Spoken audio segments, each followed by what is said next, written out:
شلون مرة وحدة خلت ملايين الناس يركضون يشترون لولو. لا كانت صاحبة دار مجوهرات ولا صاحبة دار أزياء، بس ظهور واحد من مارلين مونرو غير التاريخ.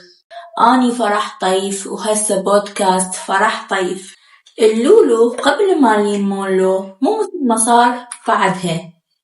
تخيلوا وياي إذا أقول لكم شنو قطعة مجوهرات أكثر تجذبكم، وإذا قلت لكم هي رمز الأنوثة والفخامة. طبعا هسه راح تقولوا لي أكيد الألماس، بس إذا أقول لكم قطعة واحدة خلت الأضواء كلها يتركز عليها، لا مو الألماس، اللولو اللي هو أخذ الساحة بعد الألماس وصار أهم قطعة. كل بنية إذا تريد تعبر عن أنوثتها فتختار اللولو. والسبب مو دار مجوهرات ولا حملة إعلانية، بس وحدة خلت الأضواء كلها تتركز على اللولو، وهي أكيد الممثلة العالمية الشهيرة مارلين مونرو. هي شلون أصلاً نجمة سينمائية غيرت كل نظرة الناس للولو، وشنو كان أصلاً من بعدها صار. فهسه راح أحكي لكم القصة كاملة عن مارلين مونرو واللؤلؤ. اللؤلؤ قبل مارلين مونرو كان معروف بين الطبقة الراقية والطبقة الاستقراطية. الملكات والأميرات كانوا يلبسوه بس بالمناسبات الرسمية، أما الناس العادية ما كانت تلبسه لأن ما كان يعبر عن فخامتها. كانوا يباعون اللؤلؤ كأنه هو مجوهرات تقليدية وما إلها أي شي يبرز عن فخامة المرأة، فكانوا يتجهون للألماس، الياقوت، الذهب الأصفر، الذهب الأبيض. أما اللؤلؤ فكانوا يتجنبوه يقولون هذا ما يعبر عن فخامتها، وكانوا الوحيدين اللي يلبسوه هم الملكات والأميرات، وكانوا يلبسوه فقط بالمناسبات الرسمية. الخمسينات كان مرتبط بالهدوء والكلاسيكية أكثر من الجرأة والفخامة. هسه أريدكم تركزون وياي لأن حوضح لكم القصة أو المعنى الآخر للؤلؤ. اللؤلؤ كانوا يبتعدون عنه لأن يعتبروه شيء تقليدي، فأكثر شيء قلنا شنو يتجهون للألماس لأن هو هذا الشيء يعبر عن فخامتهم. هسه أريد نعرف مارلين مونرو شو وقت دخلت للتاريخ وليش تغير من دخلت مارلين مونرو. مارلين مونرو من دخلت فكانت هي مرحلة الخمسينات، وكانت هوليوود تعيش العصر الذهبي. بهاي الفترة من دخلت مارلين مونرو كان أكو شابة بهوليوود معروفة جميلة وملفتة للانتباه، فهي اسمها مارلين، وكانت همين مشهورة جدا بهوليوود. كان جمالها هو سر نجاحها، وأيضا بالشاشة كان لها حضور استثنائي، يعني شلون نقول إلها قبول جدا واسع، وهذا كان السبب الوحيد اللي حقق لها شهرة ونجاح وخلاها توصل لهوليوود.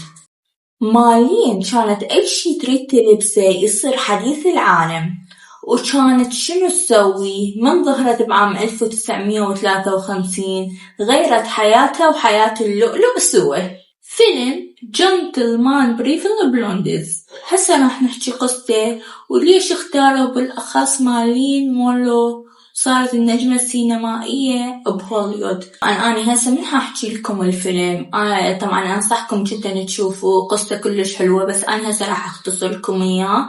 الفيلم هو كان يحكي عن بنات اثنين يدورون عن النجاح والحب والرفاهية. من خلال الفيلم قدمت مارلين مشهد من أقوى المشاهد السينمائية. المشهد اللي موجود بالفيلم اسمه داينامونت آر جيرز بيست فريند. المشهد كان من أقوى المشاهد الاستعراضية لحد يومنا هذا. الفيلم كانت الكل الناس مركزة على الأزياء المجوهرات، بس كان أكو شيء يصير بهدوء وما حد ما كان يعرفه. الجمهور بدأ يربط صورة مارلين مونرو الأنيقة بالمجوهرات ومن ضمنها اللؤلؤ. بعد ما نجح الفيلم بدأت المجلات العربية والعالمية تحكي عن أناقة مارلين مونرو، حتى النساء بدأوا يقلدون مكياجها، أزيائها، طريقة لبسها، حتى يمكن شخصيتها. اللؤلؤ ما صار بس مجوهرات، صار الكل يرتديه بسبب مارلين مونرو للأجيال الكبيرة والصغيرة وحتى أعمار المراهقة. اللؤلؤ صار رمز الأناقة والأنوثة والجاذبية. صارت الشركات أكثر تستخدم صور مارلين مونرو في حملاتها الإعلانية، وأكيد ما ننسى اللؤلؤ صار الخيار الأفضل للشابات حتى يلبسوه. طبعا صارت هواية صحف ومجلات يقولون هل مارلين مونرو غيرت معنى اللؤلؤ؟ لا، مارلين مونرو هي ما اخترعت اللؤلؤ، بس غيرت المعنى الحقيقي للؤلؤ. مو صار مثل سابقا يكونون بس بالمناسبات الرسمية ولبسوا الأميرات والملكات، صار الكل يلبسه ويحب يعتمده أفضل من باقي الأحجار. مارلين مونرو هي ما صممت مجوهرات جديدة، بس أنطت معنى حقيقي للؤلؤ. هذا أهم درس صار بالتسويق، إنه هي ما تغير المنتج بس غيرت طريقة المعنى وخلت المنتج صار عالمي والحجر صار أفضل حجر ما بعد الألماس. القصة اللي تغيرت، اللؤلؤ قبل مارلين كان تقليدي، وبعد مارلين صار رمز الأنوثة والجاذبية الهوليودية. بعد عقود من رحيل مارلين مونرو لحد هاي الفترة، أصحاب الشركات والمصممين ياخذون صور مارلين ويعتبروها مصدر إلهام التصاميم.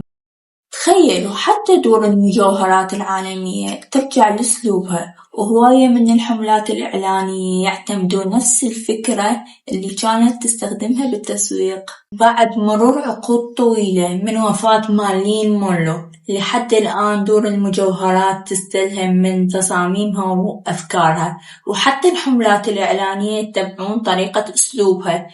يعني هذا شنو يدل إنه البساطة ويا حضور قوي تصنع أهم منتج بالعالم. لو تعلمنا درس إنه هو الحجر مو يصنعنا، إنما القصة الحقيقية للحجر هي اللي تصنع أهم منتج أو تصميم بالعالم.